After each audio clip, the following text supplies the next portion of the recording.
vou te obrigar a ficar aqui. Tá ruim pra você e não tá bom pra mim. Já percebeu que quando cê sorri o motivo não é mais eu?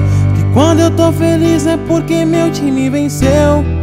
Ou coisa parecida, não tem nada a ver com a nossa vida.